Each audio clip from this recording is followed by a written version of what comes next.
Okay, I put these balloons up a couple hours ago, so I've been looking at them for a while, and I'm really eager to pop them.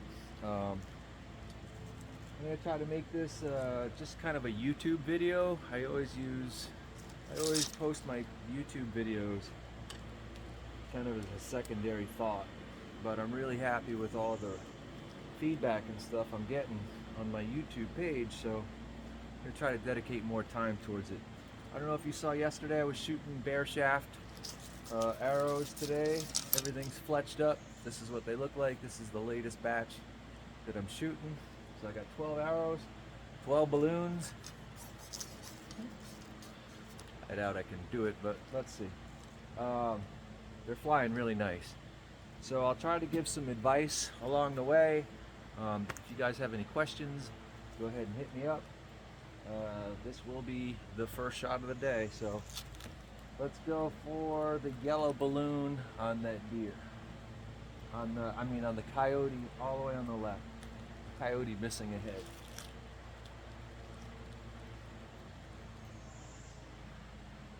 head.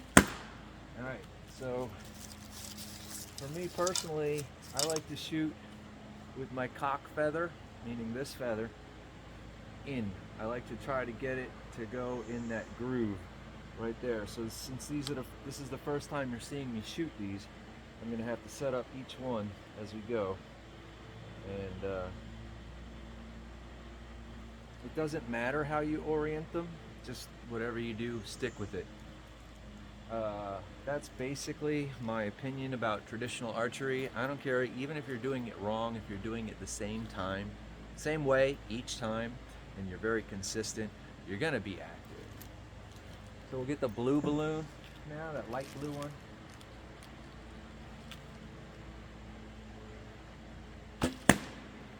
All right, so let's see. The next thing that I would recommend for someone that's just beginning is go ahead and use point of aim system. If I were to start someone brand new to archery, and like if it was a young kid, and kind of with young kids you want them to be successful right off the bat, I would start them with 3 under to get that arrow as close to the dominant eye as possible, and I would teach them to aim using the tip of my arrow. I personally didn't learn that way, so it's not how I do it. And again, no matter what your release is, some people have a static release where they just go like this. Some people just come back here. I try to expand all the way. It doesn't matter what you do. There's no right way to do it. There's no wrong way to do it. But as long as you can do it pretty much the same way each time, you're gonna get good. So now we'll get that green balloon on the turkey. None of these are gonna be in slow-mo today, because that tends to mess with my audio.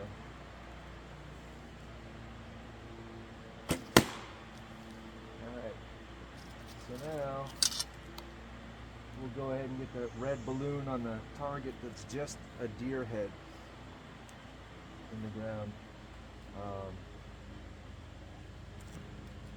The way that I was taught to expand, for me personally, I was taught to imagine a golf ball right here.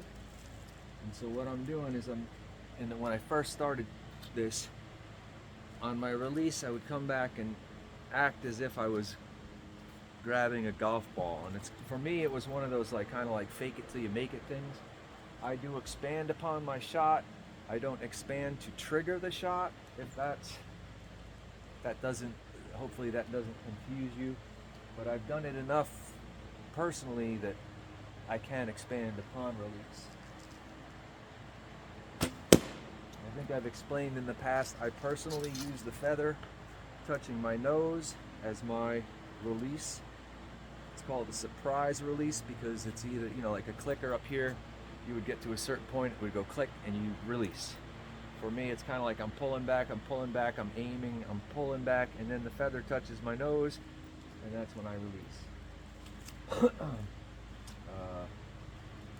So we'll get the blue balloon on that raccoon.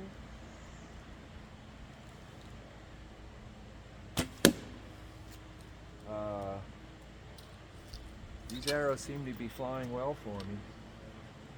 My next piece of advice that I tell a lot of people, just trying to learn how to shoot, is think of it as a rifle system.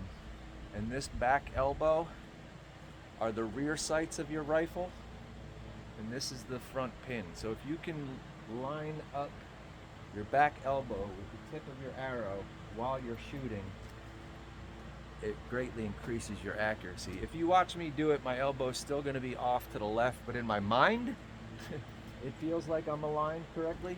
I'll try to show you. I'll get the red balloon on that raccoon.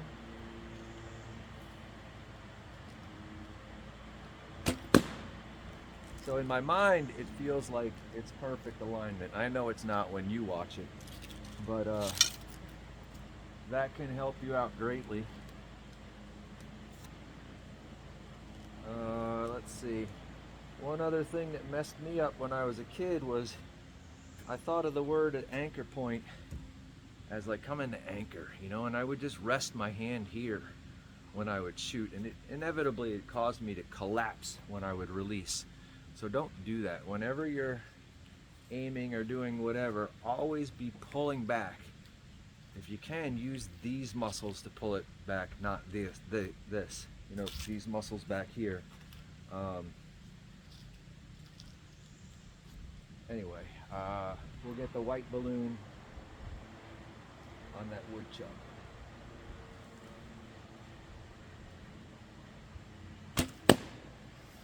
All right. Then we'll get the pink balloon on that woodchuck. These arrows are weighing in about 585 grains, and they're cut down to about 29 3/4 inches.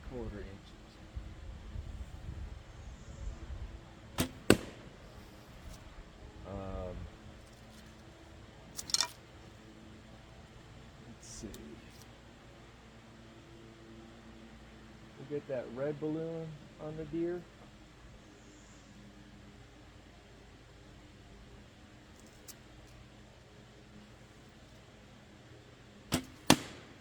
Often what you'll see me do, and I probably do it subconsciously, and I don't even think about it anymore, but usually when I'm checking my tip like this, you'll see me looking at the target, and what I'm doing at that point is I'm picking the exact spot that I want to hit. Not just like the blue balloon. I'm looking at that balloon and I'm trying to decipher something on it that I want to hit. Today I'm going to be aiming for the reflection of the sun up there, but it's just a specific spot that I'm aiming at. The more specific you demand of yourself, the more accurate you're going to become. If I just aim for that blue balloon, I'm probably going to miss it.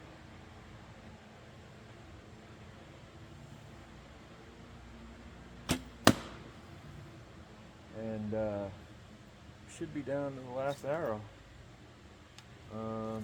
Again, if you have any questions about any of this stuff, go ahead and hit me up.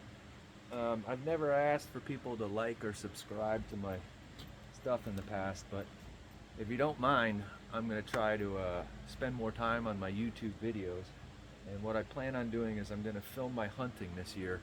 So I'll be out in those woods, hopefully trying to kill deer, and I'll film it for you guys. So this last shot's 24 yards. I'll take out that purple balloon, and that's it. Y'all have a good day, and aim small.